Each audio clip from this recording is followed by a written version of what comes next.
So to do the control charts for variable or continuous data, I go to quality control charts, variable chart for individuals. Okay, I click on IMR. IMR stand for individual moving range. So I have to select any of the continuous data that I have. So this is a continuous data that we have, either HT or hold time. So I click on the HT in second because it's a continuous data, and that's why I'm taking a continuous data here. Okay, in scale, I would mention the date and time. I click on OK. I click on OK. Okay. So you see here, there are a lot many data points that we had. Okay. This is the same example that we have taken, around 450 data points that we had. Let's prepare it on a smaller data so that you'll be able to understand. So I have the data for less data points also. So let's select it. Okay, I go to stats, go to control charts, variable chart for individuals, and click on IMR. Here I click on HT in seconds, go to scale. So there you see there are two different control charts that we have seen here. Okay, this is the individual value and this is a moving range. So IMR, individual, moving range. These are the two control charts that we can see here, where we see that none of the data points are outside the control limits, although you can see these are the border lines, but there is no red bar here which says that this is out of the control limit. All of them are within the control limits. But what is the meaning of individual value and what is the meaning of moving that we need to learn? Let's learn the individual value first. Individual value says the exact data points that we have on a given date. Likewise, we did for the attribute control charts. So on first we have 278, on second we have 200. So this is a typical data that we have. It is plotted over a period of time. So this is very simple. There's only one subgroup. There is nothing else. It is showing you the mean, is showing you the LCM, LCM. What is moving range? Moving range is showing you the difference between the first and the second data points, the second and the third. It has been plotted in that way to see that if there is any special causes on the difference between the first value and the second value and so on and so forth. Okay, and want to check whether is there any special causes or not. So special causes can be looked at during the exact data that we have, and also can be looked at between the difference, means the second data point and the first data point. So here you see in this data, the first data point is 278 and the second data point is 200. What is the difference here? 78. Okay, here you see 78. What is the difference between these data points? 160. So moving range is not plotting the entire data. This is plotting the data basis a difference between the two consecutive data points. They want to see that, okay, over a period of time, you're doing good. There is no special causes, but what is the difference? What is the variance that you have on a daily basis? I want to see whether if there is any special causes between the variation or not. So for example, on day one, I have done 100 transactions and on day two, I have done 200. Okay, so there is a difference of 100 between first and second day. That is what moving range is trying to establish. And basis those data points, which is a difference, it has plotted these data points over a period of time and telling me whether there is any variation or not. So this is the moving range. And that's why this is the LCL and UCL. And this is moving range is the average of the data which has been captured. Okay. So 78, 160, this is 760, this is 750. Are you able to understand that? Yeah. Yeah.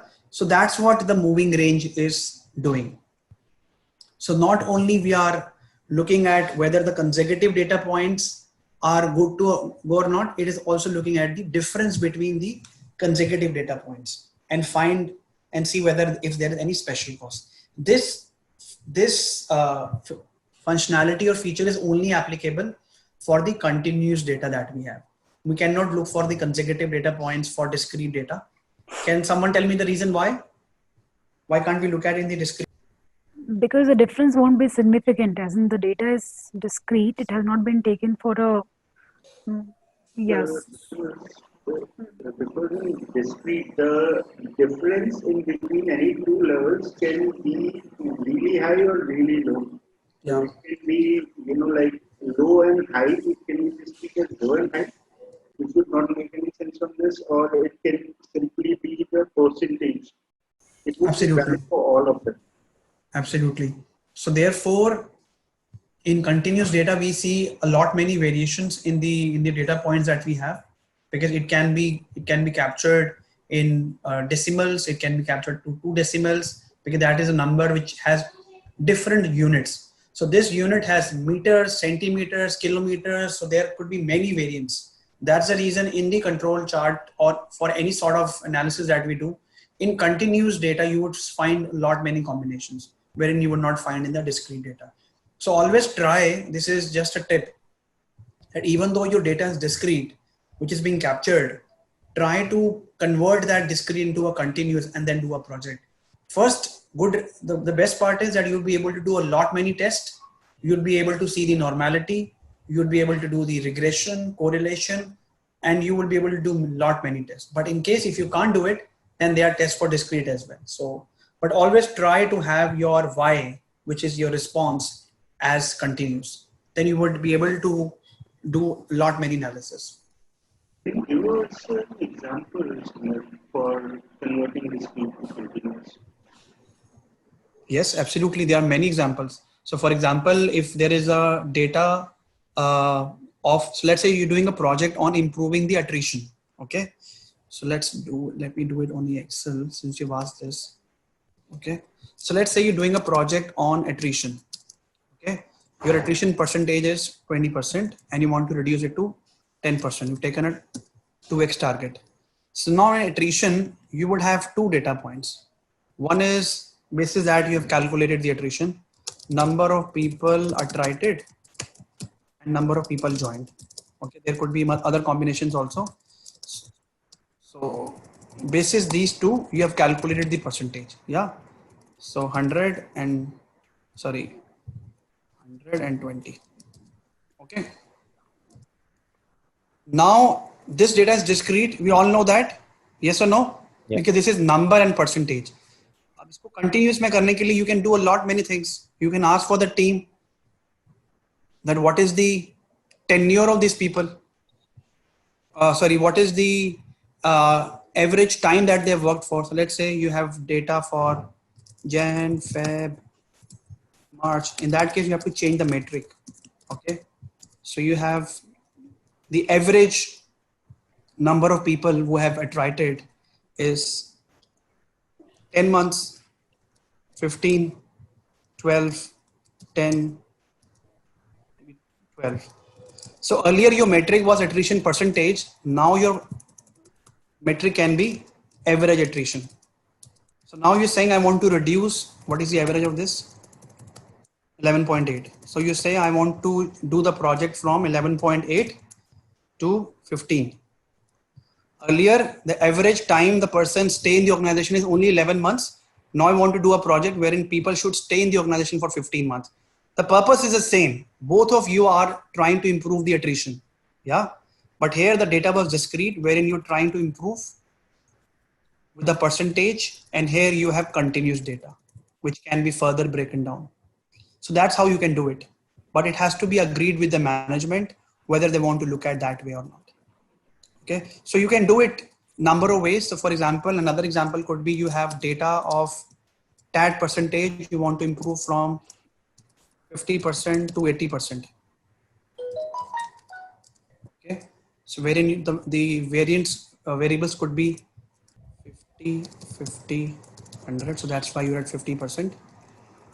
Another, if you want to convert into continuous, what you can do is I can do a project on average TAT. So currently the average performance is 15 days. I want to do it in 5 days. Okay. So it is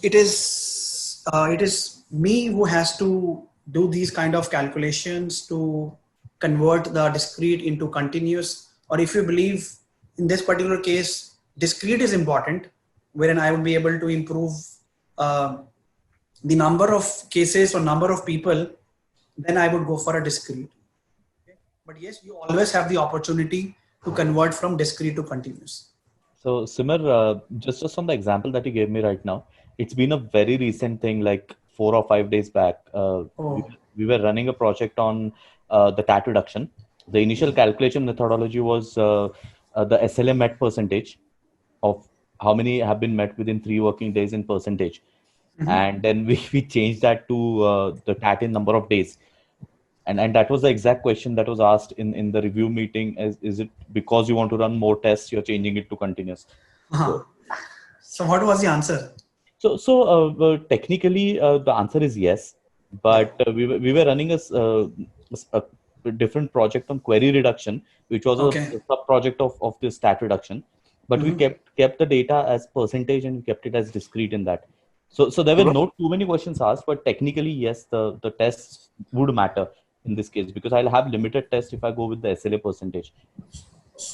So absolutely. So just in that case, you can take the Y as discrete, and for the test pursue, you can convert into continuous also. That also you can do. There is no harm in doing it. You can prepare a histogram of the average stat and see that which of the peak has most number of bins as well. So that you can also do. So first and foremost, I will try to change my data from discrete to continuous. So friends, we'll take a break after this example. We'll do the remaining two after the break. Let me just finish that and take your questions. First of all, I would try to convert the discrete into continuous at first attempt, which Anand was saying that he tried to do that, wherein he was not able to, he was not successful in doing it. But still, if I was not able to get the buy-in from the management, wherein they say don't do the project on average stat, because I'm not concerned about the average, I'm concerned about the number of cases that needs to be moved to the met category. In that case, let it be discrete, but do the test on continuous. You can consider this as a Y, because wherein you converted it, and do some kind of analysis and show the histogram, do the regression, do the correlation, come up with one-way ANOVA, and you can do that as well. So nobody's stopping you, because that's how you are interpreting the data. Yeah. So we were able to convince the management, Simar. The reason being that when we consider SLA, the initial metric was anything which is not met or the TAT is more than 3 days. But the reason we were able to convince them to come down to days is because we found a lot of variation in the data. So technically, there were days where 25 days was the TAT, and there were days wherein 4 days was the TAT. And we were able to convince them, stating that due to this variation that we have, you will not be able to run on a SLA percentage, because we'll need to, anything which is more than 3, even it might be 4 or it might be 50, it will still be under miss. But so it related actually. The example was very recent. So great. I am glad that we were all able to relate to this example. This was a very basic example.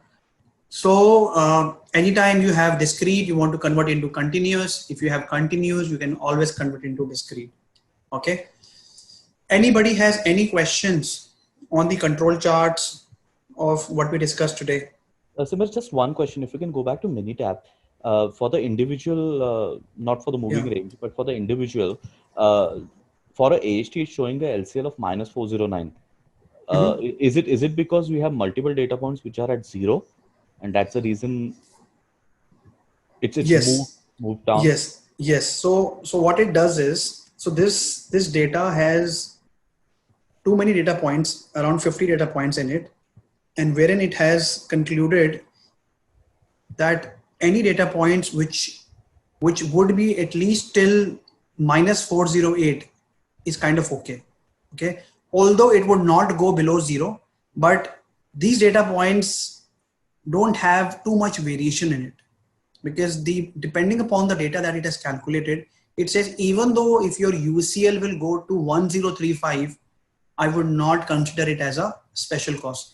So just imagine if the UCL can go up to 1035, okay, although this number is not correct, your HT would never be in minus. But data says, even though if it is 0, that particular case, it's not a special cause. Okay, it is all data driven.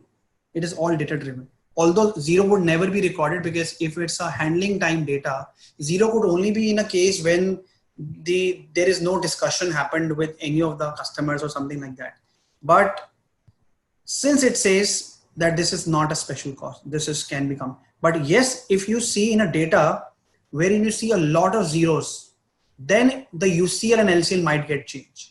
So this is only basis the 50 data points that we have, that it says that this is a range. So this is all data driven.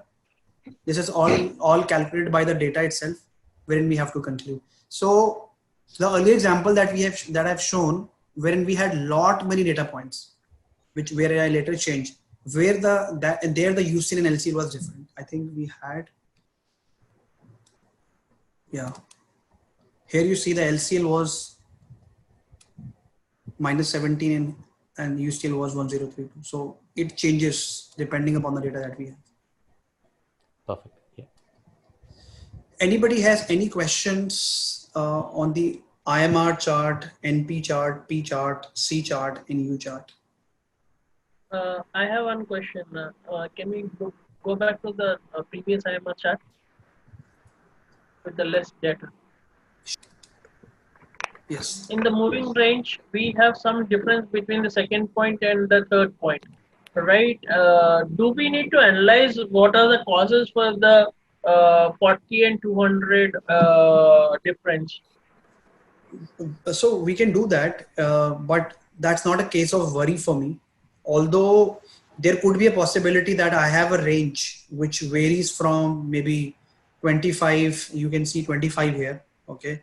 There are some occasions that happens, because all the occasions, the duration cannot be the same.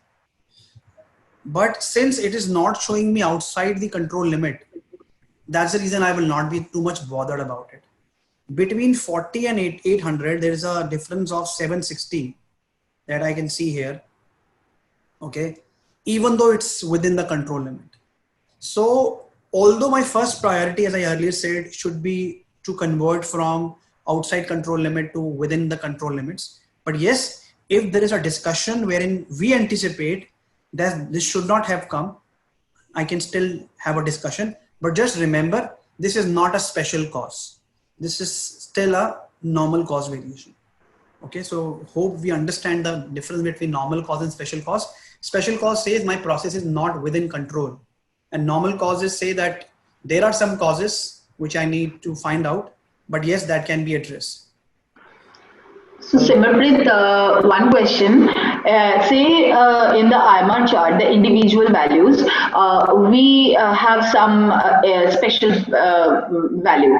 And in that kind of a situation, in the moving range, normally we will again see a special cause for moving range also, or it will just go, or normally just hit the LCL or the UCL and becomes like a generic cause, normal cause.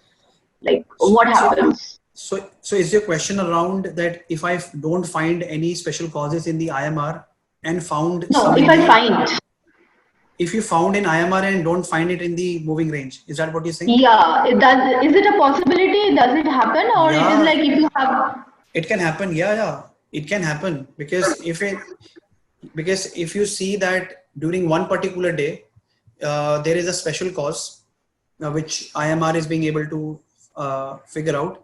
There could be a possibility. There could be a possibility on the next day there was very less variation, so it might not show in that particular case. But on that particular day where you have the special cause, it can show as a red.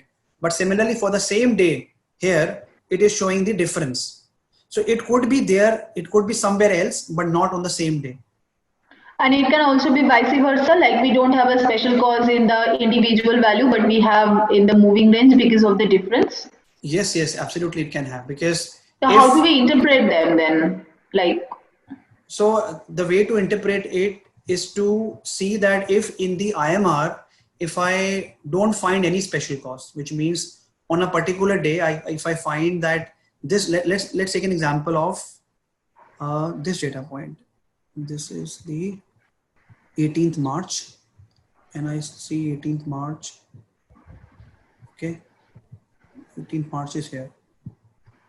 Yeah, here you see this on 18th March. Actually, it was 16 which was captured. Okay, but on the 18th March, when I look at the moving range, it was at the top, which means on 18th there was a variance observed from the 17th. Okay, and therefore it says that 18th has the highest variation. But actually on 18th there wasn't any variation. It is because of the next value that is corresponding to it. So it is quite possible that you find special cause, you don't find any special cause here, and that is the reason why we have moving range, to compare both individual as well as moving range.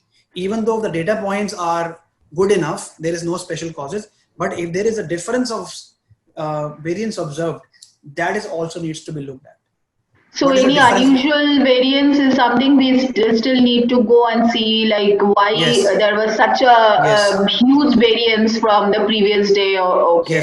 Yes. Okay. So yeah, we need to look at that as well, that what is the reason behind the difference of two possible combinations has huge variance. Yeah, we need to. Okay. So the answer to your question is, we need to identify that what is the reason why that has causes a special causes for that particular day. So that would also be a special cause.